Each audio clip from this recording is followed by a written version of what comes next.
كان رسول الله صلى الله عليه وآله وسلم ليس بالطويل البائن ولا بالقصير আমার নবীজি দেখতে অনেকটা লম্বা ছিলেন না, আবার একেবারেও খাটো ছিলেন না।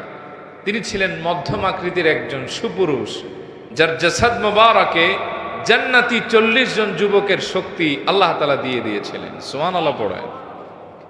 ওয়ালা বিল আবিয়াদিল আমহাদ ওয়ালা বিল আদম, আমার নবীজির জাসাদ মোবারকের রং আলোয়ান মোবারকটা একেবারে ধবধবে সাদাও ছিল না, আবার একেবারে বাদামি রঙের ছিল না। আল্লাহর হাবিব ছিলেন দুধে আলতা গায়ের বর্ণ।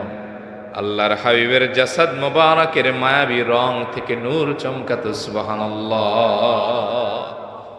কেন রাসূলুল্লাহ সাল্লাল্লাহু আলাইহি সাল্লাম দলিআল ফাম, আল্লাহর হাবিব ছিলেন একেবারে প্রশস্ত মুখমণ্ডলের অধিকারী, আযীম আল ফাম। আল্লাহর হাবিবের মুখ মোবারকটা এটা ছিল দীর্ঘ মুখাবয়ব, একেবারে চাপা না, সরু না। আল্লাহর হাবিবের চেহারা মোবারকটা ছিল প্রশস্ত। দখমুর রাস, মাথা মোবারকটা ছিল প্রশস্ত। সাহলুল খদ্দাইন, নবীজির গাল মোবারকটা ছিল মসৃণ, খসখসে নয়। আশকালাল আইন মানহুসাল আকিবাইন, আল্লাহর হাবিবের চক্ষু মোবারক ছিল একেবারে টানা টানা।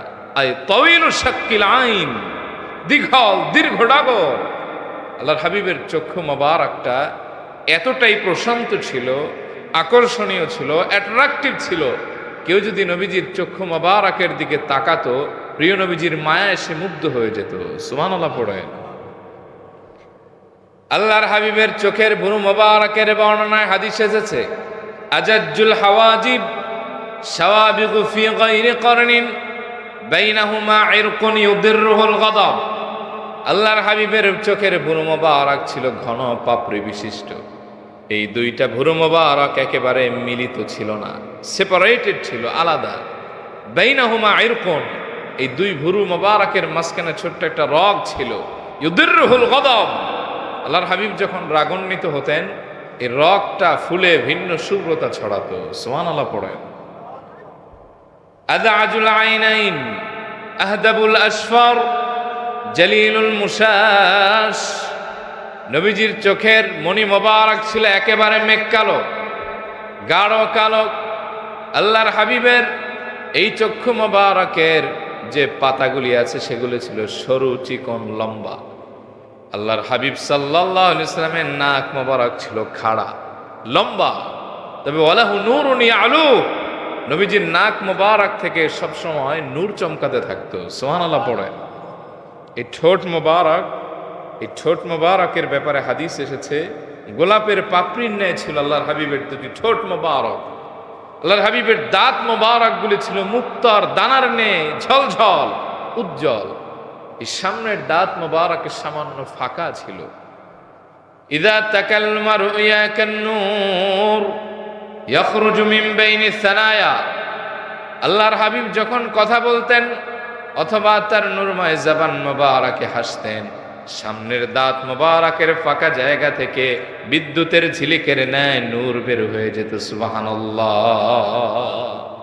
আল্লাহর হাবিবের এই যে কাঁধ মোবারক, হাদিস এসেছে কাঁধ মোবারক হলো বাঈদা মা বাইনাল মানকাবাইন, এই কাঁধ মোবারক ছিল প্রশস্ত।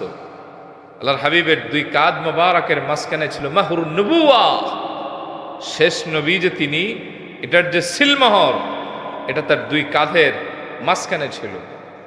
আল্লাহর হাবিবের এই মাহরে নবুয়তের ব্যাপারে সেই বুখারীতে হাদিস এসেছে। হযরত সাইব ইবনে ইয়াজিদ বলেন, যাহাবাত বি খালাতি ইলা নবী সাল্লাল্লাহু আলাইহি ওয়া আলিহি ওয়াসাল্লাম, আমি একদিন আমার খালার সঙ্গে আল্লাহর হাবিবের মোবারক দরবারে গেলাম। আমার খালা বললেন, ইন্না ইবনা উখতি ওয়াজিআ, ইয়া রাসূলুল্লাহ, আমার ভাগিনাটা অসুস্থ। ফামাসাহা রাসি, আল্লাহর হাবিব তার নূরময় হাত মোবারক দ্বারা আমার মাথা মাসে করলেন। ওয়াদআ আলী বিল বারাকাত, আমার জন্য বরকতের দোয়া করলেন। সুম্মা তাওয়াদ্দা, এরপরে নবীজি ওযু করলেন। ফাশারিবতু মিন ওযুইহি, আমি নবীজি রোজের অবশিষ্ট পানি মোবারক বরকতের জন্য সব পান করে খেয়ে ফেললাম। সুম্মা কুমতু খালফা যাহরি, এরপর আমি দাঁড়ালাম নবীজির পেছনে। ফানাযারতু ইলা খাতামিন নুবুওয়া, আমার নজর গিয়ে পড়লো খতমে নবুয়তের ওই মোহরের উপরে। ওটা দেখলাম এমন মিসলি সিররিল হাজালা, ওটা কেমন যেন কবুতরের ডিমের ন্যায়। সুবহানাল্লাহ পড়েন। ভিন্ন বর্ণনায় আছে পর্দার ঘুন্টির ন্যায়। আল্লাহর হাবিবের এই মাহরে নবুয়তের আশেপাশে সামান্য কিছু চুল মোবারক দিয়ে ঘেরা ছিল। এই মাহরে নবুয়তে চুমু খাওয়ার জন্য এক সাহাবী একটা কাহিনী ঘটাইছিলেন। এই সাহাবীর নাম হযরত উসাইদ বিন হুযাইর। কি নাম বললাম? উসাইদ বিন হুযাইর। এই সাহাবী বড় বিচক্ষণ সাহাবী ছিলেন। এই সাহাবীর বর্ণিত অনেক হাদিস পাওয়া যায়।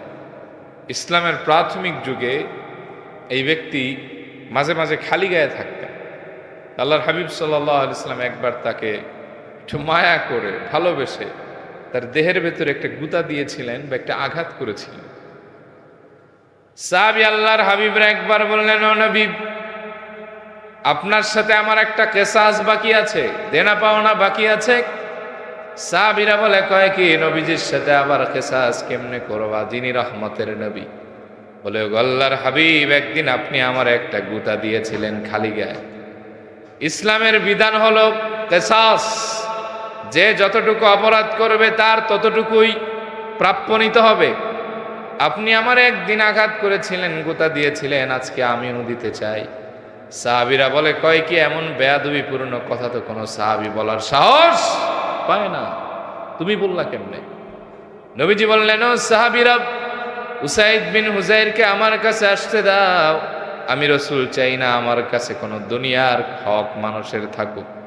আমি আল্লাহর কাছে কোনো মানুষের হক নিয়ে দাঁড়াতে চাই না। তার যদি মন চায় কেসাস করে তার প্রাপ্যটা আদায় করে নিক। সুবহানাল্লাহ। সাহাবী বললেন, ও নবী, আপনি যখন আমারে আঘাত করেছিলেন আমি ছিলাম খালি গায়ে, এখন আপনাকেও তো খালি গায়ে হতে হবে। জুব্বা মোবারকের উপর থেকে তো কেসাস করা যাবে না, আপনি উন্মুক্ত বদান মোবারক আমার সামনে পেশ করুন। আল্লাহর হাবিব তার কামিজ মোবারক খুললেন। এবার সাহাবী দৌড়ে গিয়ে পেছনে গিয়ে আল্লাহর হাবিবকে জড়িয়ে ধরে মোহরে নবুয়তে চুমু খেতে লাগলেন। আল্লাহু আকবার। সাহাবী কাঁদতে লাগলেন, বলতে লাগলেন, ও নবী, বেয়াদবি ক্ষমা চাই। আসলে আপনি রহমতের নবী, আমার ভেতরে আপনার কোনো হক পাওনা নাই। আসলে আমি একটু চালাকি করলাম, একটা ঘটনা ঘটালাম, যাতে আমি গিয়ে আপনার মোহরে নবুয়তে দুইটা চুমু দিতে পারি। ও নবী, আমার নাজাতের কোনো রাস্তা আছে কিনা আমার জানা নাই। আমি এজন্য এই নাটকটা করলাম, যাতে আপনার মোহরে নবুয়তে আমার ঠোঁট দ্বারা দুইটা চুমু খেয়ে আমার দেহের জন্য, ঠোঁটের জন্য জাহান্নামটা হারাম বানায় দিতে পারি।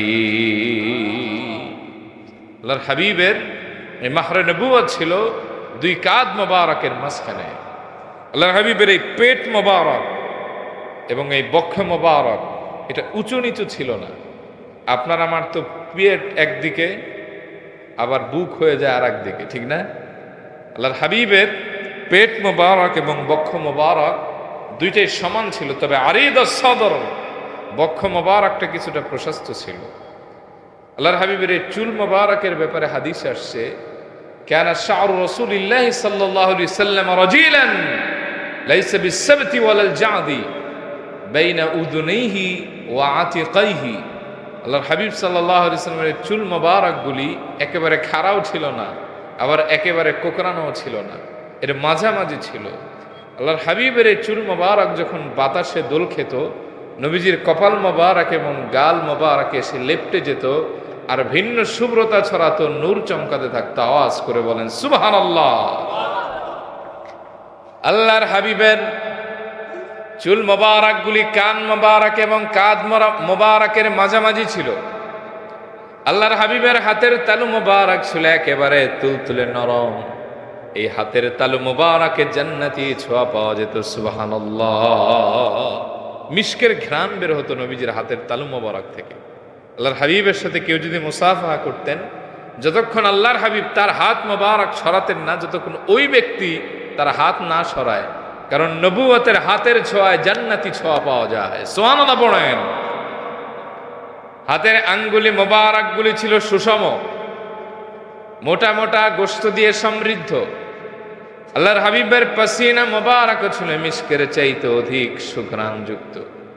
আমার নবীজি একবার যেখানে কদম মোবারক রাখতেন 40 দিন পর্যন্ত সেখানে মিশকের ঘ্রাণ পাওয়া যেত। আরে 40 দিন তো দূর কি বাত হে, 1500 বছর আগে উহুদের প্রান্তরে নবীজি আমার রক্তাক্ত হয়েছিলেন। একটি পাহাড়ের গুহার ভেতরে নবীজি অবস্থান করেছেন। সেই জায়গা থেকে 1500 বছর পরে এখনো সুঘ্রাণ বের হয়। এই যে গারে হেরা, এই গারে হেরায় যদি আপনি উঠেন, রাতের বেলা উঠলে একটা ভিন্ন রকম ফিলিংস পাবেন। এবার আমি হজ থেকে ঘুরে আসলাম, তো ওইখানে যদি আপনি যান, বিশেষ করে রাতের বেলায় ফিলিংসটা অন্যরকম। এবং আপনি সেখানে 1500 বছর আগে রসুল্লাহর ছোঁয়া লাগার যে একটা আলাদা ফিলিং, সেটা অনুভব করতে পারবেন। বাতাসে একটা সুঘ্রাণ বয়ে বেড়াবে। আল্লাহর হাবিব যেই জায়গায় কদম মোবারক রেখেছেন ওই জায়গাটাই বরকতময় হয়ে গেছে, ওই জায়গাটাই মিশকের ঘ্রাণে সুবাসিত হয়েছে। সুবহানাল্লাহ পড়েন। আল্লাহর হাবিবের এই যে পায়ের গোড়ালি মোবারকের ব্যাপারে হাদিসে এসেছে মানহুসাল আকিবাইন, সুষম গোড়ালি মোবারক ছিল। আল্লাহর হাবিব সাল্লাল্লাহু আলাইহি সাল্লামের গোটা বদন মোবারকটাই ছিল আকর্ষণীয়। যে ব্যক্তি একবার ঈমানের চোখে নবীজিকে দেখেছে তার জন্য জাহান্নামটা হারাম হয়ে গেছে। ওই নবীর স্বপ্নে দেখতে চান কি চান না? কে কে চান? দুহাত তুলে আল্লাহর দেখান। নারায়ে তাকবীর, নারায়ে রিসালাত। আল্লাহ আপনার হাবিবের দিদার আমাদের সবাইকে নসিব করুন, বলিন আমিন।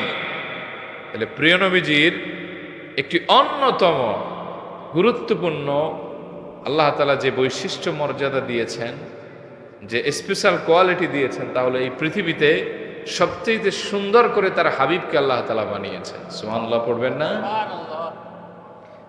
2 নম্বরে রব্বুল আলামিন তার হাবিবকে দিয়েছেন সুমহান মর্যাদা, আর তা দিয়েছেন উত্তম চরিত্রের মাধ্যমে। রব্বুল আলামিন বলেন ওয়া ইন্নাকা লাআলা খুলুকিন আযীম, হাবিব নিশ্চয় আপনাকে আমি একটি মহান চরিত্র দান করে দিয়েছি। সুবহানাল্লাহ। আম্মা জান আয়েশাকে একবার প্রশ্ন করা হলো, আম্মা জান আল্লাহর হাবিবের চরিত্র কেমন ছিল? তিনি বললেন তোমরা কি কোরআন পড়ো নাই? বলে কোরআন তো পড়েছি। বলে কোরআনটা পড়ে দেখো। কানা খুলুকুহু কোরআন, আমার নবীজির চরিত্র ছিল 30 পারা কোরআন। সুবহানাল্লাহ। যে কোরআন আপনি আমি পড়ি এটা হচ্ছে থিওরিক্যাল, আর প্র্যাকটিক্যাল কোরআন ছিলেন আমার নবী। সুবহানাল্লাহ কইতে মন চায় না? নবীজি বলেন ইন্নামা বুইসতু লিউতাম্মিমা মাকারিমাল আখলাক, এই পৃথিবীতে আমার আগমন হয়েছে চরিত্রকে তার পূর্ণতায় পৌঁছে দেওয়ার জন্য। আচ্ছা বলেন তো ভাই, যেই জামানায় প্রিয় নবীজি আগমন করেছেন ওই জামানাটা কি ভালো ছিল নাকি খারাপ ছিল? ভালো ছিল, আয়ামে জাহেলিয়া ছিল।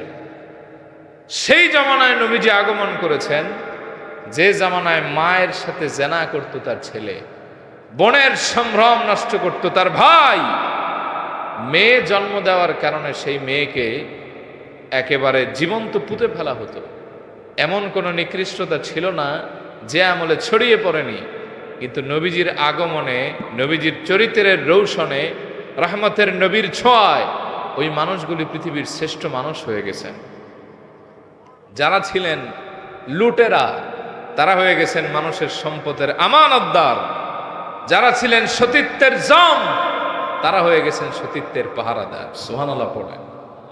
এজন্য নবীজি বলেছেন খায়রুল কুরুনি করনি সুম্মাল্লাযীনা ইয়ালুনাহুম সুম্মাল্লাযীনা ইয়ালুনাহুম, এই পৃথিবীতে সর্বশ্রেষ্ঠ যুগ হলো আমার যুগ, এরপরে আমার সাহাবীদের যুগ, এরপরে তাবেঈদের যুগ। কোন কোন রিওয়ায়াতে তাবেঈদের যুগের কথা আছে। শুনতেছেন আপনারা? আচ্ছা, এই পৃথিবীতে এতগুলো ইউনিভার্সিটি আছে, বিদ্যালয় আছে, মহাবিদ্যালয় আছে। গোটা পৃথিবীর ইউনিভার্সিটি মিলিয়ে চরিত্রবান একজন সাহাবীর মতো একজন মানুষ উপহার দিতে পারবে? নবীজির একজন আদনা সাহাবী বানাইতে পারবে? এর কারণ কি বলেন তো? ওই মানুষগুলি পরিবর্তন হয়েছিলেন নবীজির চরিত্রের রৌশনে। আর আমাদের দেশের ইউনিভার্সিটিতে পড়ানো হয় বিভিন্ন আজে বাজে জিনিস, নবীজির শান মান ইজ্জত চরিত্র আদর্শ শেখানো হয় না। তাই তো আমরা দেখি ভার্সিটিতে এই শিক্ষিকা ধর্ষিতা হন ছাত্রের হাতে, ঠিক কিনা বলেন? এক কুলাঙ্গার জাহাঙ্গীরনগর ইউনিভার্সিটি এই বেয়াদবে 100 জেনা করে মিষ্টি খাওয়াইছে মানুষে। আমরা দেখলাম রাজশাহী ইউনিভার্সিটির এক প্রফেসরকে পানির ভেতরে ফেলে দেওয়া হয়েছে শীতের দিন, কারণ একটু গরম দিছিল ছাত্ররে। আজকালকার অসভ্য ইউনিভার্সিটির চিত্র হলো, আপনি যদি তাদেরকে একটু শাসন করেন, আদর্শের কথা বলেন, সন্ধ্যাবেলা পিটায়া হাসপাতালে ভর্তি করে দিবে। কথা বলেন ঠিক কিনা? এর কারণ ভার্সিটিতে সব শেখায়, নবীজির আদর্শ, চরিত্র, সিরাত, সুরাত শেখানো হয় না। আওয়াজ করে বলেন ঠিক কিনা? বরং যেসব জায়গায় শেখায় এসব জায়গায় তারা জঙ্গিবাদের গন্ধ পায়। কি বাদের গন্ধ পায়? আহা, কপাল পড়া। আল্লাহ আমার নবীজিকে দিয়েছেন খুলুকে আযীম। চরিত্রের 3টা ধাপ হয়, খুলুকে হাসান, খুলুকে কারীম আর খুলুকে আযীম। খুলুকে আযীম হলো এমন চরিত্র, যদি কেউ তারে আঘাত করে সে তার বদলা নেয় না, মনের ভেতরে কোনো কষ্ট জমা রাখে না, তারে মাফ করে দেয়, বরং তার জন্য কল্যাণের দোয়াও করে দেয়। সুবহানাল্লাহ। কেমন আযীম চরিত্রবান ছিলেন আমার নবীজি! আল্লাহর হাবিব একবার 3 দিন, কোন কোন রেওয়ায়াতে আছে 4 দিন খেতে পান না। বড় আশা করে মেয়ের বাড়ি ফাতেমাতুজ জোহরার বাড়িতে এসেছেন, যাই কিছু থাকলে না চাইতেই দিবে। ঘরে এসে দরওয়াজায় নক করলেন, দরজা খোলা হলো। দেখেন একদিকে সাইয়েদনা হাসান কান্দে আর একদিকে সাইয়েদনা হুসাইন কান্দে। নবীজি বললেন, ও মা ফাতেমা, আমার কলিজার টুকরা 2টা কান্দে কেন? বলে, আপনার জামাই আলী কয়েকদিন ভালো করে কাজ করতে পারে না, ইনকাম নাই, খাবারও দিতে পারি না, ক্ষুধার যন্ত্রণায় কাঁদে। নবীজি বললেন, আমি বড় আশা করে মেয়ের বাড়িতে এসেছিলাম, কিছু থাকলে না চাইতেই দিয়ে দিবে। তোমাদের দৃশ্য আমাকে আরো বেশি ব্যথিত করেছে, কারণ আল্লাহর হাবিব এই পৃথিবীতে সব চাইতে ভালোবাসতেন 2জন মানুষকে। একজনের নাম সাইয়েদনা হাসান আর একজনের নাম সাইয়েদনা হুসাইন। সুবহানাল্লাহ। নবীজি বলেছেন, এই 2জন হলো আমার সুগন্ধি, এই 2জনরে যে ভালোবাসে আমি রাসূল তারে ভালোবাসি। সুবহানাল্লাহ পড়েন। এই 2জন মানুষের কষ্ট নবীজি বরদাস্ত করতে পারতেন না। আল্লাহর হাবিব সব চাইতে বেশি ভালোবাসতেন এই 2জনকে। কেমন ভালোবাসতেন যে আল্লাহর হাবিব বলেন, যারা আমাকে ভালোবাসবে তারা যেন হুসাইনকে, হাসানকে ভালোবাসে, আবার যারা এই 2জনকে ভালোবাসবে তারা আমার ভালোবাসা পাবে, আবার যারা হাসান হুসাইনকে ভালোবাসবে তারা আল্লাহর জান্নাতি হয়ে যাবে। একবার আল্লাহর হাবিব সালাতুল আসর সাহাবীদের বিশাল জামাতে আদায় করলেন। আল্লাহর হাবিব যখন 4র্থ রাকাতে সিজদায় গেলেন, একদিকে সাইয়েদনা হাসান উঠেন নবীজির পিঠ মোবারকের উপরে, আর একবার সাইয়েদনা হুসাইন রাদিয়াল্লাহু তাআলা আনহু উঠেন। নবীজি বারবার তাদেরকে বাম হাত দিয়ে নামিয়ে দিচ্ছেন, একজন নামেন তো আর একজন ওঠেন। এই কারণে সালাতটা দীর্ঘায়িত হলো কিছুটা। সাহাবীদের মনে প্রশ্ন আসতে পারে, এজন্য আল্লাহর হাবিব সালাম ফিরিয়ে দিয়ে হযরতে হাসানের হাত ধরলেন ডান হাতে, হযরতে হুসাইনের হাত ধরলেন বাম হাতে।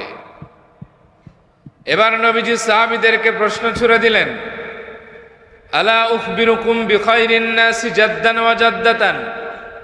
ও সাহাবীরা, আমি কি তোমাদেরকে এমন মানুষ সম্পর্কে বলবো না যেই মানুষ নানা এবং নানির দিক থেকে এই পৃথিবীতে সর্বশ্রেষ্ঠ?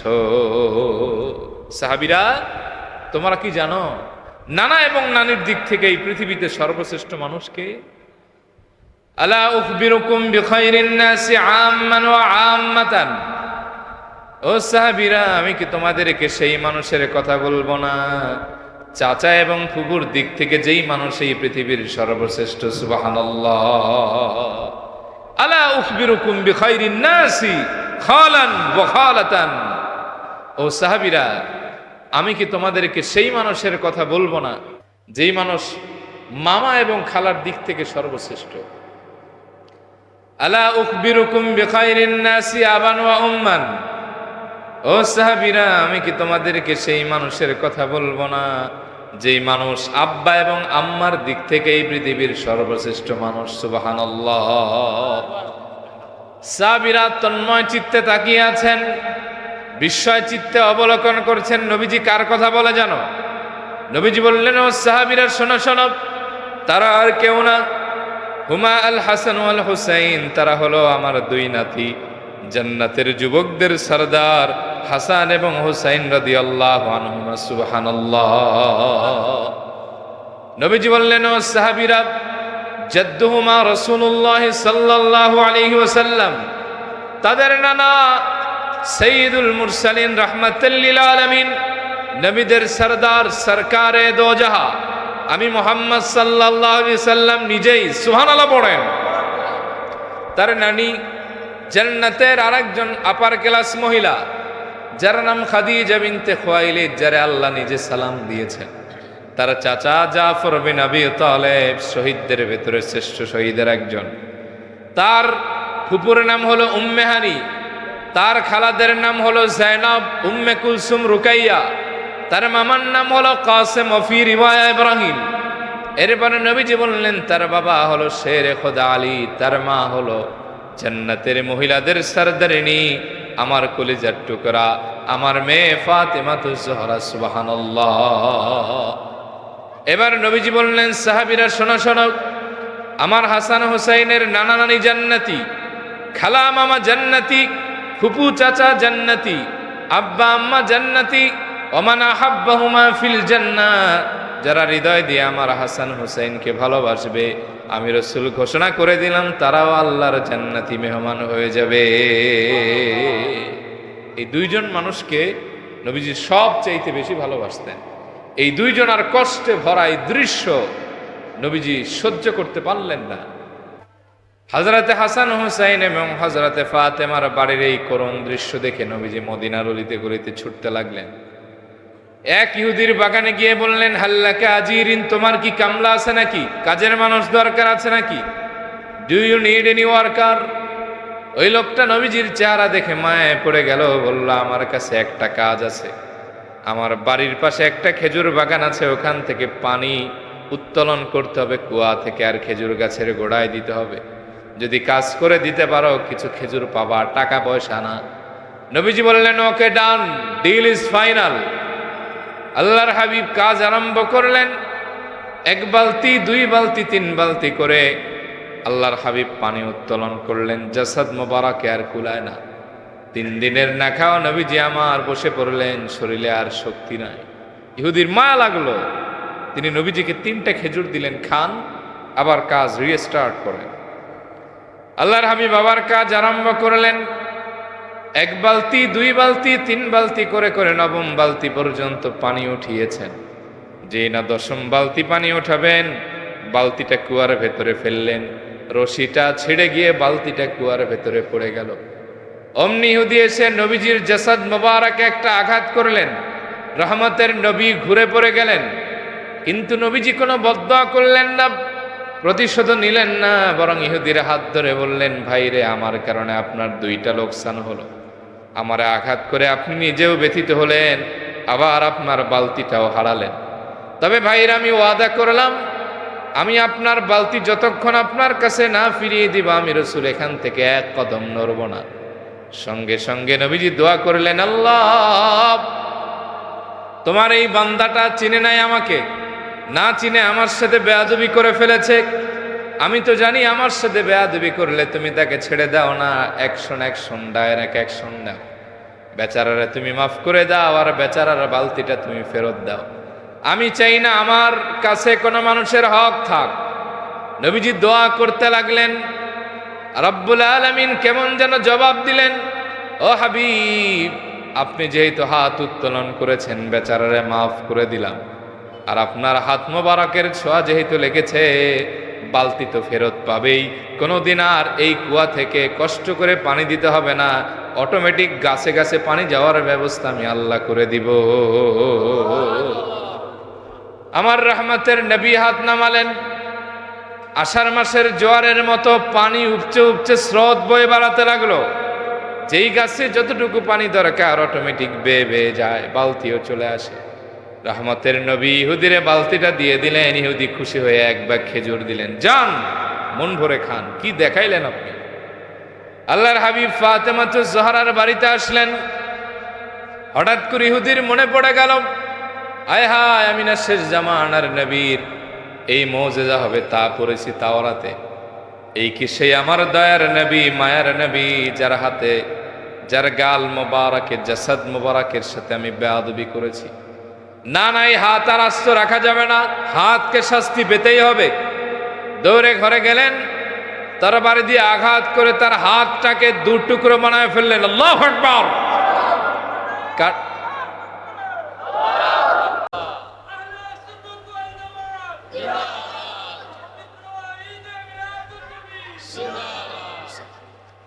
আল্লাহর হাবিবের কাছে দৌড়ে আসলেন কাটা হাত নিয়ে। হুজরা মোবারক থেকে আওয়াজ এলো, না, রাসূলুল্লাহ বাড়িতে নাই, মেয়ের বাড়ি ফাতেমাতুজ জোহরার বাড়িতে। ওই ইহুদি দৌড়ে এসে দরজায় নক করলেন, ও নবী, আমি আপনার সাক্ষাতের ইন্তজার করছি। আল্লাহর হাবিব বললেন, ভাই দাঁড়াও, আমি আসতেছি। যেই না নবীজি বের হলেন, ইহুদি নবীজির কদম মোবারক জড়িয়ে ধরলেন, চোখের পানি ফেলতে লাগলেন আর বলতে লাগলেন, ও নবী, আমি আপনার না চিনি বেয়াদবি করেছি। আমি বুঝতে পারি না আপনি রহমতের নবী, আখিরি পয়গম্বর। যে হাত দিয়ে আমি বেয়াদবি করেছিলাম সেই হাতটার আমি দেহ থেকে আলাদা বানিয়ে দিয়েছি। ওগো আল্লাহর হাবিব, আরো যদি আপনার কোনো প্রতিশোধ নিতে মনে চায়, আপনার যদি আরো শাস্তি দিতে আমারে মনে চায়, তাও দেন, তবু রহমতের নবী আপনি আমারে মাফ করে দেন।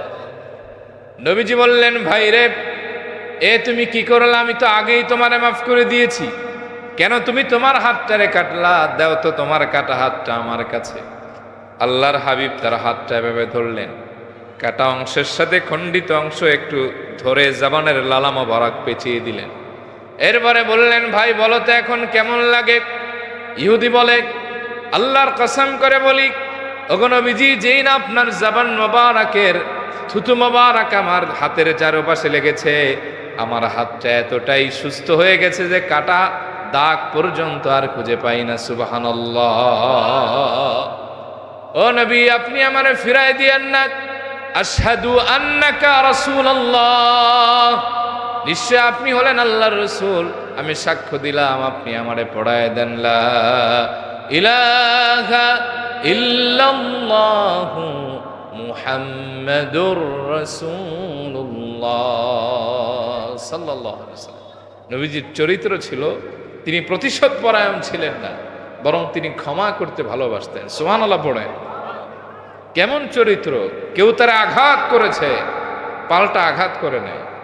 কেউ তাকে মেরেছে, রাসূলুল্লাহ তার প্রতি বিদ্বেষ রাখেন নাই, বরং নবীজি তার জন্য বরকতের দোয়া করেছেন। সুবহানাল্লাহ কইতে মন চায় না? আমার নবীজির চরিত্র কেমন ছিল? আমার নবীজির চরিত্র ছিল এমন, তিনি ছিলেন এই পৃথিবীর সর্বশ্রেষ্ঠ বিনয়ী। তিনি কখনো অহংকার করেন নাই। সুবহানাল্লাহ পড়েন। কিন্তু আমাদের ভেতরে অহংকার কম নাকি বেশি? মাতো না ভাই সাহাব, কম না বেশি? কয়টা টাকা হলে দেখবেন যে চেহারা বদলে যায়। ভালো একটা বিল্ডিং বানালে, ইউরোপ আমেরিকা ঘুরে আসলে মিয়া সাহেবের জুতা থেকে পায়ের পাতা থেকে মাথা পর্যন্ত চেঞ্জ হয় বিহেভিয়ার, কথাবার্তা, এটা এতটাই চেঞ্জ হয়ে যায়, মনে হয় যেন হাওয়ায় ওরে। এরকম ডাকাত আছে না নাই? দেখবেন কিছু টাকা পয়সা হয়েছে, নতুন নতুন ক্ষমতা হয়েছে, সহসভাপতির পদ পাইছে, জমিনে আর তার কদমটা লাগে না, এরকম ডাকাত আছে না নাই? ভুলও কাছে এরকম। আমাদের অনেক বক্তাও আছেন, মাশাআল্লাহ, বক্তার ভাবের চাইতে বক্তার পিএস এর ভাব বেশি আছে না? নবীজি কখনো অহংকার করেন না। আমাদের একটু টাকা হয়ে গেলে, ক্ষমতা হয়ে গেলে, একটু ভালো ওয়াজ জানলে, গান জানলে, গজল জানলে, আরে বাপ রে বাপ। আবার দেখা যায় বড় মসজিদের ইমাম, কণ্ঠটা একটু ভালো, পাবলিকের মনোরঞ্জনের জন্য এমন তেলাওয়াত দেয়, হাঁটু ব্যথা হয়ে বুড়া মানুষের কাপ ধরে যায়। এরকম আছে না নাই? আছে না? অনেক বক্তা আছে দেখবেন, মাইক পাইলে মাইক ছাড়ে না।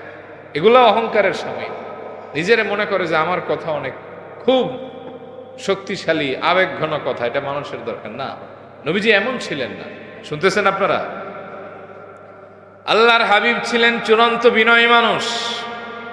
গোটা জিন্দিগিতে কখনো অহংকার করেন নাই, কখনো ভাবসাব দেখেন নাই, বরং নিজে নিজে দোয়া করেছেন, আল্লাহুম্মা জাআলনি শাকুরা ওয়াজআলনি সাবুরা ওয়াজআলনি ফি আইনি সাগীরা ফি আয়ুনিন নাসি কাবীরা। ও আল্লাহ, আপনি আমারে শুকরগুজারি বানান, আপনি আমারে ধৈর্যশীল বানান। ওয়াজআলনি ফি আইনি সাগীরা ওয়া ফি আয়ুনিন নাসি কাবীরা। ও আল্লাহ, আপনি মানুষের চোখে আমারে বড় বানান আর নিজের চোখে আমারে ছোট বানান। সুবহানাল্লাহ। আপনারে বড় বলে বড় সেই, লোকে যারে বড় বলে বড় সেই। মান তাওয়াদা লিল্লাহ রাফাহুল্লাহ। যে আল্লাহর জন্য বিনয় হয়ে যায়, আল্লাহ তাআলা তার মর্যাদা বাড়িয়ে দেয়। সুবহানাল্লাহ পড়ে। আপনার আমার প্রশংসা নিজেরটা নিজের শুনতে ভাল লাগে না? দিলের ভেতরে একটু অন্যরকম অনুভূতি সৃষ্টি হয় না? যে বলুক, শুনতে তো ভালোই লাগতেছে। কিন্তু আল্লাহর হাবিবের এমনটা ছিল না। আল্লাহর হাবিব নিজের প্রশংসা শুনে লজ্জা পেতেন। এক সাহাবী নবীজিরে দেখে বললেন, ইয়া খায়রুল বারিয়া, হে পৃথিবীর উত্তম সৃষ্টি, হে সুন্দর অবয়বের মানুষ। আল্লাহর হাবিব লজ্জা পেলেন, বললেন, দাক ইব্রাহিম আলাইহিস সালাম, এটা আমি না, আমার বাপ ইব্রাহিম। সুবহানাল্লাহ। আর এ দেশে এমন পীরও আছে 32 টাইটেল। কয় টাইটেল? লিখতে লিখতে পীরের নামে টাইটেল লিখছে রহমাতাল লিল আলামিন। জোরে আওয়াজ করে বলেন। এটাও ক্ষান্ত না, এখন লিখছে সাহেবে কুন ফায়াকুন। বুঝেন? মানে কুন ফায়াকুনের মালিক নাকি এই পীর। আওয়াজ করে বলেন নাউযুবিল্লাহ। কুন ফায়াকুনের মালিক কে? ইদা আরাদা শাইআন আইয়াকুল লাহু কুন ফায়াকুন। কোন কিছুর ইচ্ছা হলে শুধু বলেন হও, ফায়াকুন হয়ে যায়। এই ক্ষমতা কার? টাইটেল লিখতে লিখতে আল্লাহরও ছাড়ে নাই, নবীরও ছাড়ে নাই। কথা কন ঠিক কিনা? আপনার আমার প্রশংসা শুনতে ভালো লাগে, কিন্তু নবীজি নিজের প্রশংসা নিজে শুনতেন না, লজ্জা পেতেন। সুবহানাল্লাহ পড়েন। কেমন দামি নবী, কখনো হাব ভাব ছিল না, দূরের মানুষকে কাছে টেনে আনতেন। আর আমাদের টাকা হলে, পয়সা হলে, ক্ষমতা হলে, গাড়ি বাড়ির মালিক হলে, আপন মানুষ এমনকি আব্বা আম্মার সাথেও দূরত্ব তৈরি হয়ে যায়, আছে না? না, ছেলে নেতা হয়েছে, বাপ মার সাথে কথা কইতে এখন তার খুব বাধে। বাপ মাও ডরে ডরে কথা কয় যে কোন সময় আবার মাইন্ড করে। এরকম আছে না নাই? তোর এই পৃথিবীতে আসাটাই ভুল হয়েছে, কারণ তোর মতো অসভ্য জানোয়ার আকাশের নিচে জমিনের উপরে আর 2 পিস নাই। কথা কন ঠিক কিনা? ইন্নাল্লাহা লা ইউহিব্বু কুল্লা মুখতালিন ফখুর। আল্লাহ কোনো অহংকারী দাম্ভিককে ভালোবাসেন না। আল্লাহর হাবিব কতটা হৃদয় ছোঁয়া আকর্ষণীয় ব্যক্তিত্বের অধিকারী ছিলেন। আল্লাহর হাবিবরে দেখে এক লোক থরথর করে কাঁপতে লাগলেন ভয়। নবীজি বুঝতে পেরে তাকে কাছে ডাকলেন, বললেন, হাউইন আলাই, ও মিয়া, স্থির হয়ে দাঁড়াও, এত কাঁপাকাঁপি করতেছো কেন? ভয় পাইছো? ইন্নী লাস্তু বিমালিকিন, আমি কোন রাজা নই, আমি কোন বাদশা নই। ইন্নামা আনা ইবনু মুরাতুম মিন কুরাইশিন তাকুলুল কাদিদ, আমি কুরাইশ বংশের সেই মায়ের সন্তান যে গোশত রান্না করে খেতে পারি না, লবণ ছিটা দিয়ে শুকিয়ে শুকিয়ে খাই। সুবহানাল্লাহ। নবীজি বললেন, শোনো, আমি তোমাদের সাথে বেড়ে ওঠা কুরাইশের একজন অসাধারণ মায়ের এমন একজন সন্তান যে সাধারণ জীবনযাপনকে বেছে নিয়েছি। যদিও নবীজি ইশারা করলে উহুদ পাহাড়টা স্বর্ণে রূপান্তরিত হতো, নবীজি বলেন, তবে আমি গরিবী জিন্দেগি বেছে নিয়েছি। আমার গোশত রান্না করে প্রতিদিন খাবো, মাঝে মাঝে খাবো, এটাও হয় না। আমি গোশতগুলিকে লবণ ছিটা দিয়ে রোদ্রে শুকিয়ে খাই। আওয়াজ করে বলেন সুবহানাল্লাহ। আমার নবীজি ছিলেন ক্ষমাকারী। আমার নবীজি ছিলেন এই পৃথিবীর সবচেয়ে তিনি অহংকার। নিজের মর্যাদার কথা বললেও লজ্জা পেতেন, নিজের মর্যাদার কথা বললেও বলতেন, ওয়ালা ফাখরেতে, আমি কোনো অহংকার করি না। সুবহানাল্লাহ পড়ে। আমি আপনাদেরকে একটা হাদিস শোনাই, শুনবেন? আল্লাহর হাবিব নিজের মর্যাদার কথা বললেও একেবারে সাবধানতার সাথে বলতেন ওয়ালা ফাখর, এতে আমি কোনো অহংকার করি না। আল্লাহর হাবিবের সাহাবায়ে কেরাম একবার মসজিদে নববী আশ-শরীফের ভেতরে বসা, আল্লাহর হাবিবের আগমনের ইন্তজার করছিলেন তারা। প্রিয় নবীজির আগমনে বিলম্ব দেখে পূর্ববর্তী নবীদের ব্যাপারে তারা আলোকপাত করতে আরম্ভ করলেন, আর বিভিন্ন নবীদের মর্যাদার কথা বলে এবং শুনে আশ্চর্য প্রকাশ করতে লাগলেন। এক সাহাবী বললেন, আমার কাছে অবাক লাগে সাইয়েদনা ইব্রাহিমের ব্যাপারটা, ওয়াত্তাখাযাল্লাহু ইব্রাহিমা খলিলা, আল্লাহ তাআলা সাইয়েদনা ইব্রাহিমকে তার বন্ধু বানিয়েছেন। যেই মানুষটা আল্লাহর বন্ধু, তার মর্যাদা কম নাকি বেশি? আর একজনে বলে, আমার কাছে অবাক লাগে সাইয়েদনা মুসার ব্যাপারটা। মুসা ডাইরেক্ট আল্লাহর সাথে কথা বলে, ওয়াকাল্লামাল্লাহু মুসা তাকলিমা। সাইয়েদনা মুসা ভায়াহীন মিডিয়াহীন আল্লাহর সাথে কথা বলে, কেমনে কথা কয় ভাবলে আমার অবাক লাগে। আর একজনে বলে, আমার কাছে অবাক লাগে সাইয়েদনা ঈসার ব্যাপারটা। তিনি হলেন আল্লাহর কালিমা, কালিমাতুল্লাহি ওয়া রূহু। তিনি দোলনায় বসে তার মায়ের সতীত্বের সাক্ষ্য দিয়েছেন, বলেছেন, ইন্নী আব্দুল্লাহ আতানিয়াল কিতাব ওয়া জাআলানি নাবিয়্যা ওয়া জাআলানি মুবারাকান আইনামা কুনতু ওয়া আওসানি বিস-সালাতি ওয়াজ-যাকাতি মা দুমতু হাইয়্যা। আমি হলাম আল্লাহর গোলাম, আল্লাহ আমাকে নবী বানিয়েছেন, কিতাব দিয়েছেন, আমি যেখানে যাব সব জায়গাটা বরকতময় করেছেন। আল্লাহ আমাকে আদেশ করেছেন বাকি জিন্দেগিতে যেন নামাজ কায়েম করি আর যাকাত আদায় করি। সুবহানাল্লাহ। আর রূহুল্লাহ, এটার দুইটা ব্যাখ্যা আছে, যে আল্লাহ তার ভেতরে রূহ তার আদেশে ঢুকিয়ে দিয়েছেন, অথবা আল্লাহ তাকে এমন পাওয়ার দিয়েছেন, কোন কবরের কাছে গিয়ে যখন বলেন কুম বিইذনিল্লাহ, আল্লাহর হুকুমে দাঁড়া হও, 1000 বছর আগে মরে যাওয়া মানুষটাও কবর থেকে ওঠে আর তাকে দাঁড়িয়ে সালাম দেয়। সুবহানাল্লাহ কইবেন না? কেউ ভাই সাহেব, আপনারা কোনো লোক আছে না নি, এরা বন্ধ করো। তো এই কারণে হচ্ছেন তিনি রূহুল্লাহ। সুবহানাল্লাহ পড়েন। আর এক সাহাবী বলেন, আমার কাছে অবাক লাগে সাইয়েদনা আদমের ব্যাপারটা। ইন্নাল্লাহ আস্তাফা আদম, সাইয়েদনা আদম রে আল্লাহ পাক মনোনীত বানিয়েছেন, সম্মানের মালিক বানিয়েছেন, প্রিয় বানিয়েছেন। ফাখরাজা রাসূলুল্লাহ সাল্লাল্লাহু আলাইহি ওয়া আলিহি ওয়াসাল্লাম, আল্লাহর হাবিব তার হুজরা মোবারক থেকে বের হলেন। ফাসাল্লামা আলাইহিম, উপস্থিত সাহাবীদেরকে নবীজি সালাম দিলেন। এরপরে বললেন, ক্বাদ সামি'তু কালামাকুম ওয়া আজাবাকুম, ও সাহাবীরা, আমি তোমাদের প্রত্যেকটি কথাই শুনেছি আর আশ্চর্য হওয়ার কারণটাও বুঝেছি। ও সাহাবী, তুমি বলেছ আদম সফিউল্লাহ ওয়া কাযালিক, এটাই তার মর্যাদা। তুমি বলেছ ইব্রাহিম খলিলুল্লাহ, এটাই তার মর্যাদা।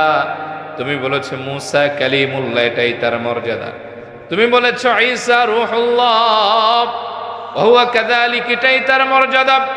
কিন্তু সাহাবী, তোমরা আমার ব্যাপারে জানো না, আমি আমার শানের ব্যাপারে বলছি। আলা ওয়া আনা হাবিবুল্লাহি ওয়ালা ফখর, আমি হলাম আল্লাহর অন্তরঙ্গ বন্ধু, আল্লাহর হাবিব, তবে আমি রাসূলেতে বিন্দুমাত্র অহংকার করি না। সুবহানাল্লাহ। আনা হামিলু লিওয়াইল হামদি ইয়াউমাল কিয়ামাতি ওয়ালা ফখর, কিয়ামতের কঠিন ময়দানে রোজ মাহশারে আমি আল্লাহর প্রশংসার পতাকা উড়াবো, আমার পেছনে সব মানুষ দৌড়াবেন, ওয়ালা ফখর, এতো আমি রাসূল কোনো অহংকার করি না।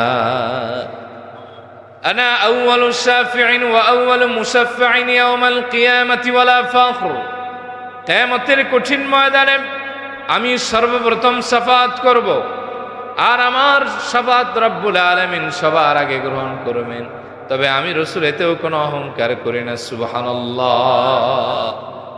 নবীজি শাফাআত করতে পারবে কি পারবে না? জোরে বলেন। এদেশে এক আহাম্মক শায়েখ বলেছে, ইন্দাল মিজান, নবীজি ফেল ফেল করে তাকায় থাকবে যে আমার পাপের পাল্লা ভারী হয় না নেকের পাল্লা ভারী হয়। ঘৃণা ভরা ইমান দীপ্ত আওয়াজে বলেন নাউযু বিল্লাহ। এই আহাম্মকেই বলছে নবীজির মুখ মোবারক থেকে নাকি দুর্গন্ধ বের হতো। অথচ হাদিস আছে, আল্লাহর হাবিবের কাছে একদল বেদুইন মহিলারা আসছেন। নবীজি তখন গোশত, পাকানো গোশত চিবোচ্ছিলেন। ওই মহিলারা বললেন, ইয়া রাসূলুল্লাহ, একটু বরকত যদি দিতেন। নবীজি এক টুকরা গোশত তাদেরকে দিলেন, তারা ভাগাভাগি করে খাইলেন। বলেন, যেই দিন থেকে নবীজির চিবানো গোশত মোবারক খেলাম, ওই দিন থেকে মৃত্যু পর্যন্ত মুখ থেকে মিশকের ঘ্রাণ বের হতো। এ বলে কিয়ামতের দিন নাকি নবীজি পাপের চিন্তায় পেরেশান। এ কয় নাম্বার জাহান্নামে যাবে এটা একটু আর চিন্তা করা উচিত, কথা কন ঠিক কিনা? নবীজি কি পাপের চিন্তায় পেরেশান থাকবেন নাকি উম্মতের জন্য শাফাতের কান্ডারি হবেন? শাফাত কি আল্লাহ তাআলা দুনিয়ায় দান করছেন না আখিরাতে দান করছেন? না, দুনিয়ায় দান করছেন। নবীজি বলছেন ও অতীতু শাফা, আল্লাহ আমাকে দুনিয়ায় থাকতেই শাফাত দান করে দিয়েছেন। দুনিয়ায় শাফাতের অধিকার আল্লাহ দান করেছেন, তবে আখিরাতে বিশেষ মর্যাদায় তিনি শাফাত করবেন। সুবহানাল্লাহ পড়েন। কোন ধরনের আহাম্য! অথচ নবীজি এক সাহাবীরে গ্যারান্টি দিয়েছেন আমি তোমার জন্য শাফাত করব। সুবহানাল্লাহ কইতে মন চায় না? সাইয়েদনা আনাস ইবনে মালিক বলেন সাআলতুন নবী সাল্লাল্লাহু আলাইহি ওয়া আলিহি ওয়াসাল্লাম আইয়াশফি আলী ইয়াউমাল কিয়ামা। আমি নবীজিকে একদিন অনুরোধ জানালাম, আবদার করলাম, দাবি জানালাম, ইয়া রাসূলুল্লাহ কিয়ামতের দিন আমি আনাসের জন্য সুপারিশকারী হবেন, আপনি আমার শাফাআতকারী হবেন, আমার জামিন হবেন। নবীজি বললেন আনা ফাইলুন, ও আনাস টেনশনের কোনো কারণ নাই, চিন্তিত হবার কোনো প্রয়োজন নাই। আমি রাসূল ওয়াদা করলাম কিয়ামতের দিন আমি রাসূলুল্লাহ নিজে তোমার জন্য সুপারিশ করব। সাইয়েদনা আনাস বলেন আমি জানতে চাইলাম ফাইনা আতলুবুকা ইয়া রাসূলুল্লাহ, ওগো আল্লাহর হাবিব কিয়ামতের কঠিন ময়দানে রোজে মাহশারে আমি আপনাকে কোথায় তালাশ করব, কোথায় গিয়ে খুঁজলে আমি আপনাকে পাবো, কোথায় আপনার দিদার মিলবে? নবীজি বললেন উতলুবনি আউওয়ালা মা তাতলুবনি আলাস সিরাত। ওয়া নাস কিয়ামতের কঠিন ময়দানে রোজ মাহশারে সর্বপ্রথম তুমি আমাকে পুলসিরাতের কিনারায় তালাশ করবে। আনাস রে, পুলসিরাতের কিনারায় আমি রাসূল আমার গুনাহগার উম্মতের জন্য অপেক্ষমান থাকব।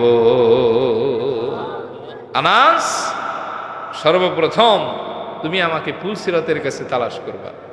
নবীজি সেদিন পুলসিরাতের কিনারায় পাহারাদার হয়ে দাঁড়াবেন, যাতে তার কোনো উম্মত গুনাহের কারণে ছিটকে জাহান্নামে না পড়ে যায়। সাইয়েদনা আনাস বলেন এরপর আমি বললাম ফাইল্লাম আলকাকা আলাস সিরাত, ও নবী যদি আপনাকে আমি পুলসিরাতের কাছে না পাই তাহলে কোথায় গিয়ে আমি আপনারে খুঁজবো, কোথায় গিয়ে তালাশ করব? নবীজি বললেন ফাতলুবনি ইনদাল মিজান।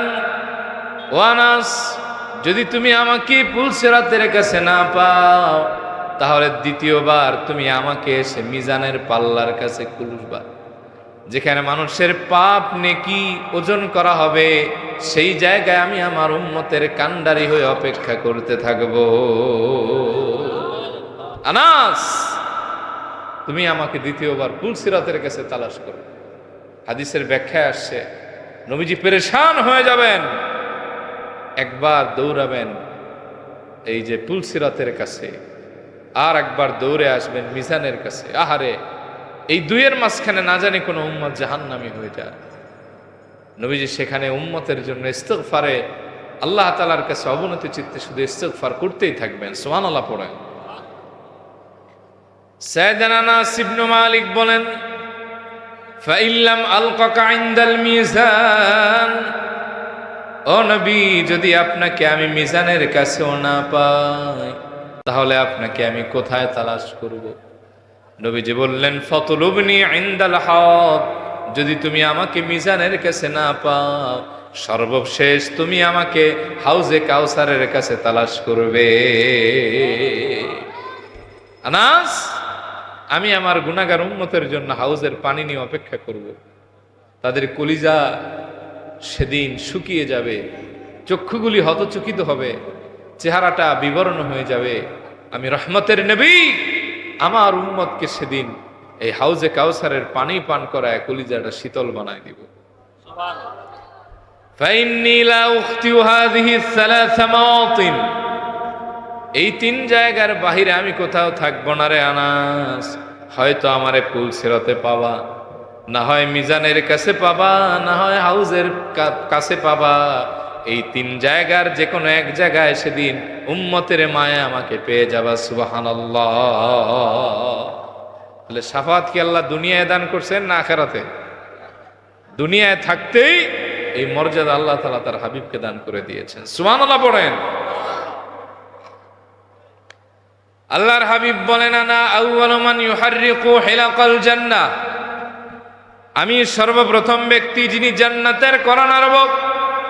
আমার সম্মানে আল্লাহ জান্নাতটা খুলে দিবেন, আমি আমার উম্মতদেরকে নিয়ে সবার আগে জান্নাতে যাব। সুবহানাল্লাহ পড়েন। তবে উম্মতের ভেতরে থাকবে তারা যারা অসহায়, গরিব ছিল, জীবনটা জরাজীর্ণ ছিল, এমন মানুষ। সাইয়েদনা মুসার সাথে নবীজির দেখা হলো ষষ্ঠ আসমানে। সাইয়েদনা মুসা এক বিশাল সিংহাসনে বসা, আর তার পেছনে কালো কালো দেখা যায়, মিসকি মিসকি হাসেন। নবীজি বললেন, জিবরিল হাসে কেন? উম্মতের পাহাড়ে তার এত উম্মত নিয়ে গর্ব করতেছেন। বলে, তার উম্মত কই? ওই যে কালো কালো যা দেখা যায়, এটা সব বনী ইসরাঈল। নবীজি একটু চিন্তিত হলেন, বললেন, তাহলে আমার উম্মত কোথায়? আইনা উম্মতি ইয়া জিবরিল, আমার উম্মত কোথায়? মুসার এত উম্মত। আল্লাহর হাবিবকে সাইয়েদনা জিবরিল বললেন, ইরফা রাসাক ইয়া হাবিবি ইয়া মুহাম্মদ সাল্লাল্লাহু আলাইহি ওয়াসাল্লাম, এবার আপনি আপনার মাথা মোবারক উঠান। নবীজি দেখতেছেন যতদূর দেখা যায় শুধু কালো আর কালো, ওখানে আর কি কালো, এখানে আরো বেশি কালো। সুবহানাল্লাহ কইতে মন চায় না? নবীজি বললেন, এরা কারা? বলে, এরা হলো আপনার উম্মতের ভেতরে তারা যারা বিনা হিসাবে আল্লাহর জান্নাতে চলে যাবে। নবীজি বলেন, ওয়াদানি রাব্বি আইয়ুদখিলাল জান্নাতা মিন উম্মতি ৭০ আলফান লা হিসাবা আলাইহিম ওয়ালা আযাবা মা কুল্লি আলফিন ৭০ আলফান। আল্লাহ আমার সাথে আগেই ওয়াদা করেছেন, আমার উম্মতের ভেতরে ৭০,০০০কে বিনা আযাবে, বিনা হিসাবে আল্লাহর জান্নাত প্রবেশ করাবেন। সুবহানাল্লাহ। সুবহানাল্লাহ একটু আসতে হয়েছে। না না, কারণ আছে। ৭০,০০০, এখানেই তো আমরা ঘুরে ফিরে ১,০০০ লোক। ৭০,০০০ হইতে তো আর বেশি লাগে না। তো অনেকে চিন্তিত যে আমরা পাই কি পাই না, ঠিক না? নবীজি বলেন, মা কুল্লি আলফিন ৭০ আলফান, এই ৭০,০০০-এর প্রত্যেক হাজারের সাথে আল্লাহ পাক চেইন বেঁধে বেঁধে আরো ৭০,০০০কে জান্নাতে ঢুকায় দিবে। এবার সাইয়েদনা মুসা কাঁদতেছেন। নবীজি বললেন, মুসা একটু আগে হাসে, আবার এখন কাঁদে কেন? বলে, এখন কাঁদে দুঃখে। আমার পরে কেউ একজন নবী হয়ে আসলো, তার উম্মত এত বেশি যে বিনা হিসাবে হাজার হাজার জান্নাতে যাবে, তাও আমরা নবী হয়ে যাব পরে, তার উম্মত যাবে আগে। সুবহানাল্লাহ। এরপরে নবীজি বলেন, আনা আউয়ালুল আনা আকরামুল আউয়ালিনা ওয়াল আখিরিনা ওয়ালা ফখর, আমি এই দুনিয়ায় শুরু এবং শেষ, সব মানুষের ভেতরে সর্বশ্রেষ্ঠ সম্মানিত, তবে আমি রসুল এতেও কোনো অহংকার করি না। সুবহানাল্লাহ। তাহলে আল্লাহর হাবিবের আজিম চরিত্রের একটা দিক হলো তিনি ছিলেন বিনয়ী। আল্লাহ আমাদেরকেও বিনয়ী বানাক, বলি আমিন। কখনো অহংকার করবেন না। আল্লাহ আপনারা যা দিছে এটা কয়েকদিনের জন্য আমানত। এই দেহটা আছে, কত মানুষ পাহাড়ের মতো শক্তিশালী দেহ, আল্লাহ এমন রোগ দিছে মাত্র কয়েক মাসের ব্যবধানে হাড্ডি গোনা যায়, এরকম আছে না নাই? সুন্দর চেহারা, আরে বাপ রে বাপ, অহংকারের ঠেলায় বাঁচে না। কিন্তু এমন এক রোগ দিছে, চেহারার দিকে আর আকর্ষণ নিয়ে তাকাতে মন চায় না। অনেকে সকালবেলার ধনী, সন্ধ্যাবেলা শেষ। এজন্য অহংকার করবেন। নবীজির আজিম চরিত্রের আর একটা দিক হলো তিনি ছিলেন ক্ষমাকারী। আল্লাহর হাবিব মানুষকে ক্ষমা করে দিতেন। আল্লাহর হাবিব মানুষের প্রতি বিদ্বেষ রাখতেন না। সুবহানাল্লাহ পড়েন। তিনি ছিলেন দয়ার শরীর, দয়ার হৃদয়ওয়ালা মানুষ। রব্বুল আলামিন তার প্রশংসা করেছেন, ফাবিমা রাহমাতিম মিনাল্লাহি লিনতা লাহুম ওয়ালাউ কুনতা ফাযযান গালিযাল কলবি লানফাদ্দু মিন হাওলিক। ও হাবিব, আপনার প্রতি আপনার রবের দয়া হলোই তিনি আপনাকে সফট হার্টেড বানিয়েছেন, কোমল হৃদয়ের বানিয়েছেন। আপনার দিলে আছে মায়া, ও নবী আপনার দিলে আছে দয়া, অনুগ্রহ, অনুকম্পা, ভালোবাসা। আপনি যদি রুড়ো মেজাজের হতেন, কর্কশভাষী হতেন, কড়া মানুষ হতেন, লানফদ্দু মিন হাওলিক, আপনার কাছে কেউ ভিড়ত না। আপনার নমনীয়তার প্রেমে পড়ে মানুষ কালেমা পড়ে মুসলমান হয়ে যায়। আল্লাহর হাবিব কেমন নমনীয় ছিলেন! যেই মানুষরা সুদীর্ঘ 23 বছর আল্লাহর হাবিবকে নির্যাতন করলেন, আল্লাহর হাবিবকে দেশ থেকে বের করে দিলেন, একটার পর একটা নবীজির প্রিয়জনকে হত্যা করেছেন, সাহাবীদের হত্যা করেছেন, নিজেকে রক্তাক্ত করেছেন। যেদিন সুপ্রিম পাওয়ার ক্ষমতা পেলেন, নবীজি কি করলেন? মক্কা বিজয়ের দিন আল্লাহর হাবিব 10,000 সাহাবী নিয়ে বীরের বেশে মক্কায় ঢুকলেন। কাবার চত্বরে দাঁড়িয়ে সমবেত জনতাকে উদ্দেশ্য করে একটি ভাষণ দিলেন। নবীজি বললেন, লা তাসরিবা আলাইকুমুল ইয়াওম ইযহাবু ওয়া আনতুমুত তুলাকা। যাও, আজ থেকে তোমাদের প্রতি আমার কোনো দাবি নাই, কোনো হিংসা নাই, বিদ্বেষ নাই। তোমাদেরকে আমি ক্ষমা করে দিলাম বিনা শর্তে। আজ থেকে তোমরা চিরমুক্ত। সুবহানাল্লাহ। এক কথা শুনে হাজার হাজার মানুষ কালেমা পড়ে মুসলমান হয়ে গেছে। ইয়ামেন থেকে 700 লোক এসেছিলেন কাবা জিয়ারতের জন্য। নবীজির এই আহ্বান শুনে তারাও কালেমা পড়ে মুসলমান হয়ে গেছেন। আল্লাহর হাবিব ছিলেন একজন আদেল, ন্যায়পরায়ণ মানুষ। তিনি যার প্রতি বিচার করতেন, ইনসাফ রেখে করতেন। আমাদের সমাজের বিচার হয় উল্টা, শাস্তি হলো এতটুকু, দিয়া দেয় এতটুকু। এরকম আছে না নাই? অনেক বিচারক আছেন টাকা খায়া বিচার করে। কথা কন না কেন? চা বগল আছে না নি আপনার? আল্লাহ এই দিন দিন না আরো দিন আছে। আহা,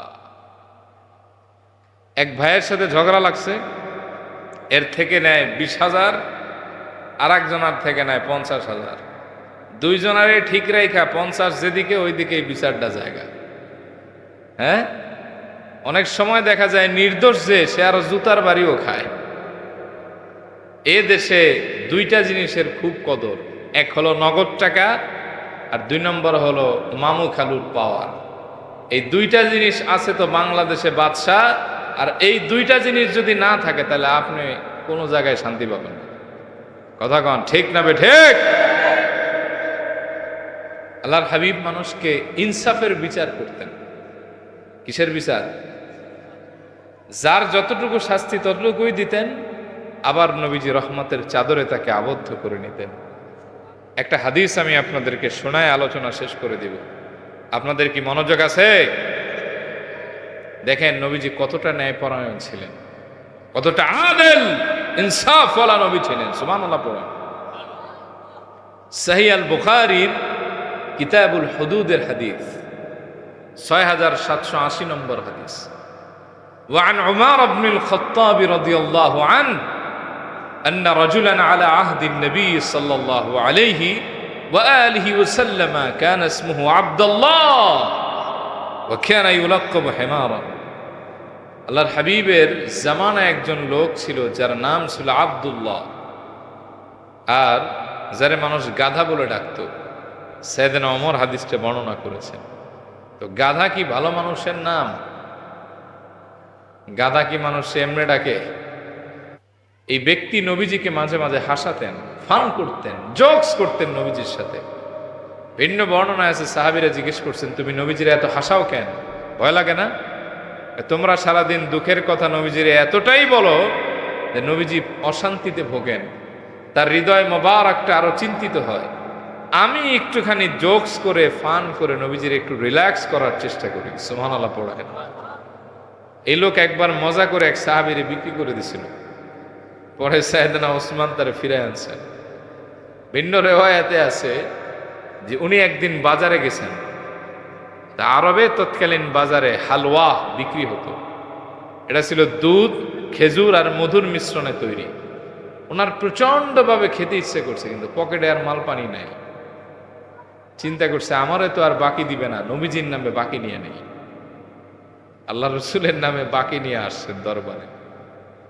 এসে বলেন, ও নবী, কোনোদিন আপনারে কিছু হাদিয়া দেওয়ার সুযোগ হয় না, আজকে বড় মায়া লাগলো আপনার জন্য। বাজারে গিয়ে শুধু আপনার কথা মনে পড়ে। এই হালুয়াটা আমি আপনার কাদামে নাজরানা পেশ করলাম হাদিয়া। সুবহানাল্লাহ। নবীজি বললেন, আব্দুল্লাহ তুমি আমারে হাদিয়া দিবা? বলে, ইয়া রাসূলুল্লাহ, জি। কি আনছো দেখি? নবীজি খুললেন, আল্লাহর হাবিব নিজে খেলেন, দেখেন যে মজা। সাহাবীদেরকেও বন্টন করলেন, এই আব্দুল্লাহ হেমাররেও দিলেন এই সাহাবী। তো নবীজি খুব খুশি হয়েছেন হাদিয়া পেয়ে। কয়েকদিন পরে এই সাহাবী এসে হাজির, এসে বলতেছেন, ইয়া রাসূলুল্লাহ আপনার সাথে একটা দেনা পাওনা ছিল, মিট করে দেন। নবীজি বললেন, কি পাওনা? এই যে আমি আপনার কাছে কিছু টাকা পাই। আল্লাহর হাবিব অবাক হয়ে বললেন, তুমি আমার কাছে কিসের টাকা পাও? ওই দিন যে খাইলেন এর ভিতরে মুখ ভুলা গেলেন। নবীজি বললেন, ওটা না হাদিয়া ছিল। হাদিয়ার আবার টাকা হয় নাকি? রিটার্ন হয় হাদিয়ার? আসলে আমার মতো গরিব মানুষ হাদিয়া দিবে কেমনে? এবার শোনেন আসল কাহিনী। বাজারে গিয়া ওই হালুয়া আমার খাইতে মন চাইছে, কিন্তু আমার পকেটে তো টাকা নাই। আমি চিন্তা করছি আপনার নামে বাকি নেই, কারণ আপনার কাছে গেলে আপনি আমারও দিবেন, সাহাবীদেরকেও দিবেন, আপনিও খাবেন। এখন তিনও পক্ষ খাইছি, টাকাটা আপনি দিয়া দেন, বিদায় হয়ে যায়। তো এইরকম লোক ছিলেন তিনি। وكان النبي صلى الله عليه وآله وسلم قد جلده في الشراب। আল্লাহর হাবিব তারে কয়েকবার মদ্যপান করার কারণে বেত্রাঘাত করেছিলেন। ইসলামে মদ হারাম হওয়ার পরেও ওই সাহাবী অভ্যাসজনিত কারণে মাঝে মাঝে শয়তানের ধোকায় মদ খেতেন। ফাউতিয়া বিহি ইয়াওমান ফাআমারা বিহি ফাজুলিদা।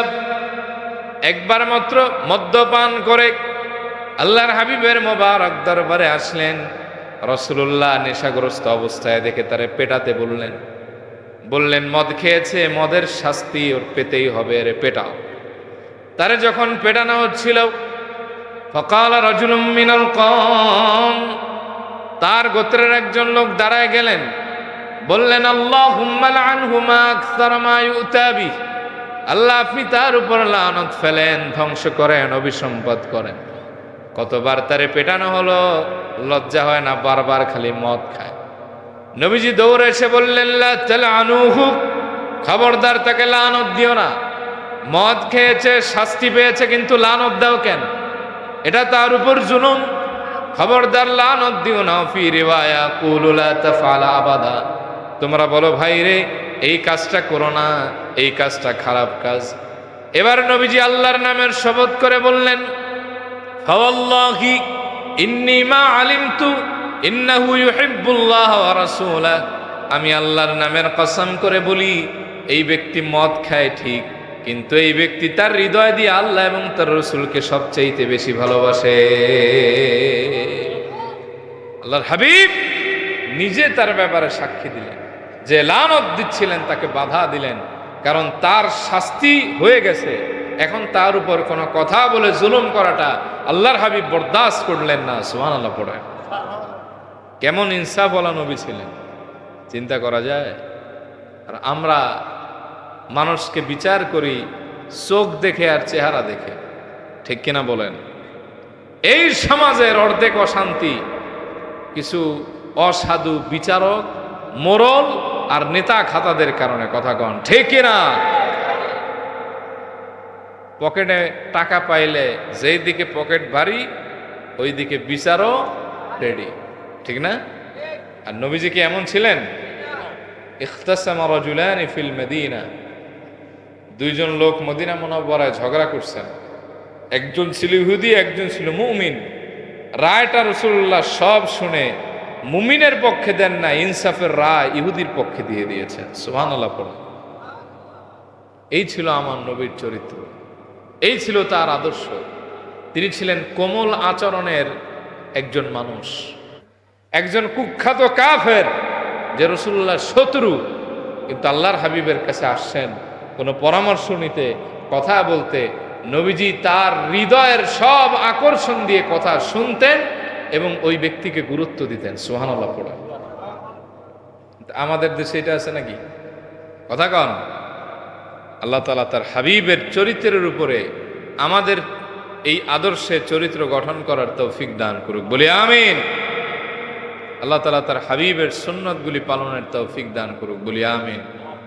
তো নবীজির চরিত্রের কয়েকটি দিক আমি বললাম, লাস্ট চরিত্রের একটা দিক বলে আমি আমার আলোচনা ইতি টেনে দিচ্ছি। আপনাদেরকে ধৈর্য আছে? শুনতেছেন ভাই আপনারা? রাসূল সাল্লাল্লাহু আলাইহি ওয়া আলিহি ওয়াসাল্লাম তিনি এতটাই চরিত্রবান মানুষ ছিলেন যে জাগতিক বিষয়কে তিনি বর্জন করে দিয়েছেন। আর আমরা এখন হুজুররাই হলো জাগতিক বিষয়ের জন্য বেশি পাগল। এরকম আছে না নাই? হুজুর নিজে মেয়ে আলেমের কাছে বিয়ে দিতে চায় না, দিনদারের কাছে বিয়ে দিতে চায় না, এক খুঁজে দিনদার হবে তবে টাকাওয়ালা বিল গেটস। এরকম আছে না নাই? আল্লাহর হাবিবের কাছে দুনিয়ার বিষয়টা, চাকচিক্যটা এটা পছন্দনীয় ছিল না। নবীজি বলছেন আল ফাখরু ফাখরি, আমি যে গরিব এটাই হচ্ছে আমার অহংকার, এটাই আমার প্রশান্তির বিষয়।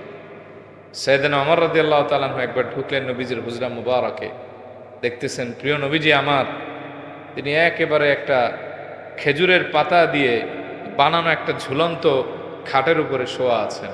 পিঠ মুবারকে ওই খাটের যে রশি এগুলির ছাপ পড়ে গেছে।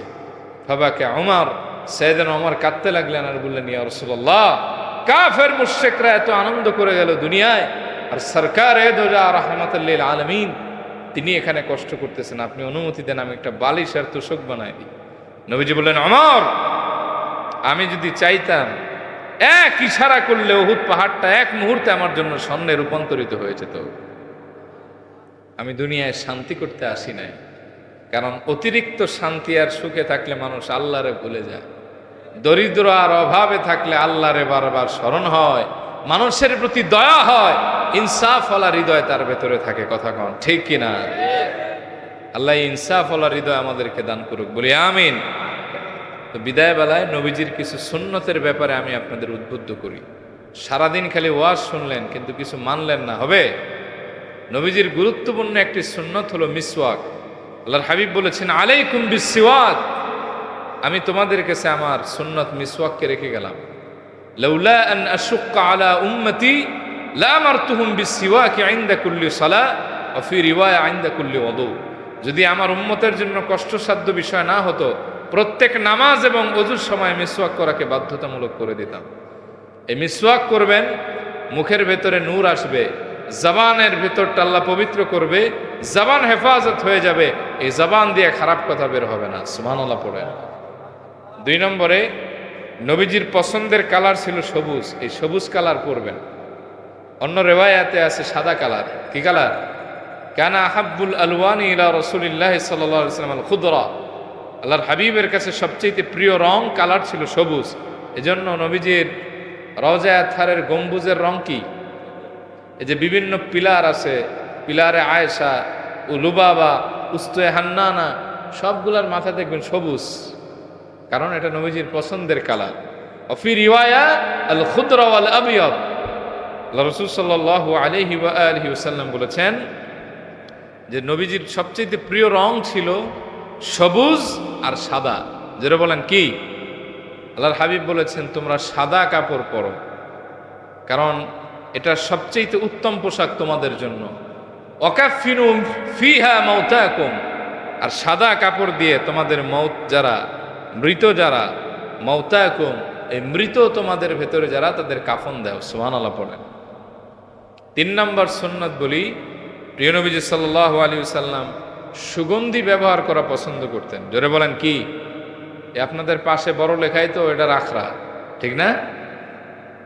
বড় লেখায় নাকি এমনও গাছ আছে, আমি শুনছি 150 বছর আগে এক ভাই আমাকে বলছেন, আল্লাহু আলাম, সেখানের 7 মিলি এটার দাম নাকি 7 লাখ টাকা। কয় লাখ? 7 লাখ। 10 মিলির দাম 10 লাখ। আল্লাহর হাবিব সাল্লাল্লাহু আলাইহি ওয়াসাল্লাম বলেছেন, হুব্বিবা ইলাইয়ান নিসাউ ওয়াত-তাইব ওয়া জুইলাত কুররাতু আইনি ফিস সালাহ, আমার কাছে সবচেয়ে প্রিয় জিনিস হলো আমার স্ত্রী আর সুগন্ধি। ওয়া জুইলাত কুররাতু আইনি ফিস সালাহ, আর আল্লাহ তাআলা আমার হৃদয়ের প্রশান্তি রেখেছেন নামাজের ভেতরে। সুবহানাল্লাহ বলবেন না? আল্লাহর হাবিব ভিন্ন রিওয়ায়াতে বলেন, আরবাউন মিন সুনানিল মুরসালিন, 4টা সুন্নত সব নবীদের সুন্নত ছিল। কয়টা? সবাই বলেন। এক নম্বরে আল হায়া, মুখস্থ করেন লজ্জা, বলেন এক নম্বরে কি? 2 নম্বরে তাআত্তুর, সুগন্ধি, বলেন কি? 3 নম্বরে সিওয়াক, মিসওয়াক করা, আর 4 নম্বরে নিকাহ, বিয়ে করা, বলেন মারহাবা। তাহলে কয়টা সুন্নত? সব নবী রাসূলদের সুন্নত ছিল। 1 নম্বরে কি? 2 নম্বর, 3 নম্বর মিসওয়াক, 4 নম্বর বিয়া করা, হুক্কা মারহাবা। আচ্ছা, কয় নম্বর কইলেন? 3টা সুন্নত বললাম না 4টা বললাম? সুন্নত কয়টা কইছি? আচ্ছা, তাহলে 5 নম্বর সুন্নত হলো রাসূল সাল্লাল্লাহু আলাইহি ওয়া আলিহি ওয়াসাল্লামের গুরুত্বপূর্ণ একটি সুন্নত, বলতাম নি? হ্যাঁ, বেশি বেশি আল্লাহ রাসূল সাল্লাল্লাহু আলাইহি ওয়া আলিহি ওয়াসাল্লাম ইস্তিগফার করতেন। এই ইস্তিগফার সব সময় করবেন। রাজি আছেন? আল্লাহর হাবিব বলেন, আল্লাহি ইন্নী লা আস্তাগফিরুল্লাহ ওয়া আতুবু ইলাইহি ফিল ইয়াউমি আকসারা মিন 70 মাররা। আল্লাহর নামের কসম, আমি প্রত্যেক দিন 70 বারের বেশি আল্লাহর কাছে তাওবা এবং ইস্তিগফার করি। সুবহানাল্লাহ পড়েন। এটা তো এক বর্ণনা, আর এক জায়গায় আছে আকসারা মিন 100 মাররা, 100 মাররা, 100 বারের বেশি। আর এক জায়গায় আছে রাসূল সাল্লাল্লাহু আলাইহি ওয়া আলিহি ওয়াসাল্লামের সাহাবী বলেন, কুন্না নাউদ্দু লিরাসূলিল্লাহি সাল্লাল্লাহু আলাইহি ওয়াসাল্লাম ফিল মাজলিসিল ওয়াহিদি 100 মাররা রব্বিগফিরলি ওয়া তুব আলাইয়া ইন্নাকা আনতাত তাওয়াবুর রহিম। আমরা নবীজির এক মজলিসে বসা ছিলাম, গুনলাম 100 বারের বেশি নবীজি এই কথা বলে তওবা করলেন, রব্বিগফিরলি, আল্লাহ আপনি আমাকে মাফ করে দেন, ওয়া তুব আলাইয়া, আমার তওবা কবুল করেন, ইন্নাকা আনতাত তাওয়াবুর রহিম, নিশ্চয় আপনি তওবা কবুলকারী। তো যখন বসে থাকবেন, ফ্রি থাকবেন, বেশি বেশি তওবা ইস্তিগফার করবেন ইনশাআল্লাহ। আর সহজ কিছু সুন্নত মনে করাই দিই, টুপি পরবেন। টুপি পরা কার সুন্নত? টুপি গোল হবে আর মাথার সাথে লেগে থাকবে, গোল হবে মাথার সাথে লেগে থাকবে। আর এই যে জামা গায়ে দিতেছেন, যখন গায়ে দিবেন বিসমিল্লাহ বলে ডান হাতটা আগে ঢুকাই দিবেন, হয়ে গেল একটা সুন্নত। খুলবেন যখন বাম হাতাটা আগে, জুতা পায়ে দিবেন, ডানটা আগে ঢুকাই দিবেন, পা, একটা সুন্নত হয়ে গেল। যে আয়না দেখেন না আপনারা, দেখো না নি চাবকল আপনারা, যে না আমার চেহারা নাম রাখছে পেয়ার আয়না দিতাম কিতা। তো আয়না যে দেখেন না, আয়না দেখে নিজের প্রতি নিজে ক্রাশ খেয়েন না, বরং আয়না দেখে বলবেন আল্লাহুম্মা হাসসানতা খালকি ওয়া আহসিন খুলুকি, আল্লাহ আপনি আমারে খুব সুন্দর করে বানাইছেন, এবার আমার চরিত্রটারে ভালো বানাই দেন। এই সুন্নতগুলি পালন করা যাবে ইনশাআল্লাহ। খাবার খাবেন, বসে খাবেন মাটিতে, এটা রাসূল সাল্লাল্লাহু আলাইহি ওয়াসাল্লামের সুন্নত। তা আমার ঘর সহ তো ডাইনিং টেবিল, আমি কারে ওয়াজ করব? এগুলো এখন যুগের চাহিদা হয়ে গেছে, নাহলে মানুষ ব্যাকডেটেড মনে করে। অথচ সুন্নতই হচ্ছে আপডেট। সুন্নতের চাইতে এত আপডেট নিউ আর কিছু হতে পারে না। এই যে পানি খাইতেছেন, বসে খাবেন, দেখে খাবেন, 3 শ্বাসে খাবেন, আগে বিসমিল্লাহ বলে খাবেন, পরে আলহামদুলিল্লাহ বলবেন, কতগুলি সুন্নত আদায় হয়ে গেল। আল্লাহ আমাদেরকে সুন্নতের উপর পাবন্দি করার তৌফিক দান করুক। আর আপনারা হক্কানি, রব্বানি, সিলসিলা, তরিকা, তাসাউফ এদের সাথে সম্পর্ক রাখবেন, ভালো দরবারের সাথে, যেখানে শিরক নাই, বেদাত নাই, যেখানে কোরআন এবং সুন্নাহর উসুলের উপর চলে, এরকম দরবারের সাথে সম্পৃক্ততা রাখবেন, যোগাযোগ করবেন। আর আমি সারসিনা দরবার শরীফে যাই, আপনাদের দাওয়াত রইল, প্রত্যেক বছর 3 বার সারসিনা দরবার শরীফে মাহফিল হয়। কয়বার? অগ্রহায়ণে, মাঘে এবং ফাল্গুনে। আপনারা মুরিদ হইতে হবে এরকম না, আপনারা যাবেন, এই দরবার ঘুরে আসবেন। আমার পক্ষ থেকে এবং হযরত পীর সাহেব হুজুরের পক্ষ থেকে আপনাদের জন্য দাওয়াত রইল। আল্লাহ তাআলা আমাদেরকে আমলের তৌফিক দান করুক। ওয়া আখিরু দাওয়ানা আনিল হামদুলিল্লাহি রাব্বিল আলামিন। হাযা মা ইনদি ওয়াল ইলমু ইনদাল্লাহ আলাইহি তাওয়াক্কালতু ওয়া ইলাইহি উনীব। আস্তাগফিরুল্লাহ লি ওয়া লাকুম ওয়া আতুবু ইলাইহি।